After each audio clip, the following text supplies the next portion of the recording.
Hello दोस्तों, स्वागत है आपका हमारे चैनल डिफेंस अफेयर्स पर।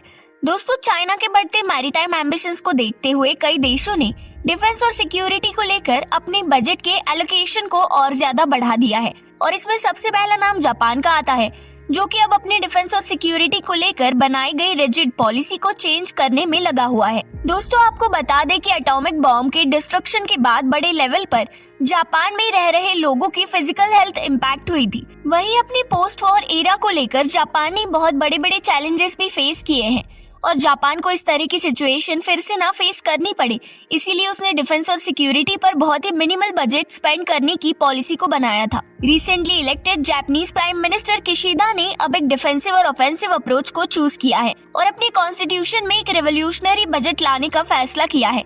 जापान ने अपने देश में इतने बड़े बदलाव करके चाइना को डायरेक्टली चैलेंज किया है, जो कि अपनी नेशनल इकोनॉमी और डिफेंस कैपेबिलिटीज को बड़े लेवल पर लेकर आया है। इसी के साथ चाइना अपनी इस नेशनल वेल्थ को ग्लोबली इन्फ्लुएंस करने के लिए भी यूज करता है और अगर हम चाइना की ग्लोरियस पॉलिसी पर ध्यान दें तो वो पूरी दुनिया में चाइनीज एम्पायर बनाना चाहता है। अपने इस एम्बिशन को पूरा करने के लिए वो इतना ज्यादा अग्रेसिवली बिहेव करने लगा है कि आज चाइना अपने पड़ोसी देशों के लिए एक बहुत बड़ा थ्रेट बन चुका है। चाइना अपनी नेवल पावर्स को ग्लोबली एक्सपैंड कर रहा है। इसी के साथ उसने इंडिया से लगी हिमालयन बॉर्डर्स में भी मैसअप करना शुरू कर दिया है। चाइना के बढ़ते मैरीटाइम एम्बिशन और ग्लोरियस पॉलिसी को देखकर इंडिया और जापान ने अब एक साथ आने का फैसला कर लिया है, जिसमें ये दोनों ही देश क्वाड का हिस्सा बन चुके हैं। वहीं इन दोनों देशों ने बड़े लेवल पर अपनी कॉम्बैट ड्रिल्स को भी शुरू कर दिया है, जो चाइना के लिए डायरेक्ट मैसेज है कि वो इंडो पैसिफिक रीजन में अपनी हरकतें कम कर दे। देखा जाए तो केवल जापान ही नहीं, जो इंडिया के साथ मिलकर चाइना को काउंटर करने में लगा हुआ है।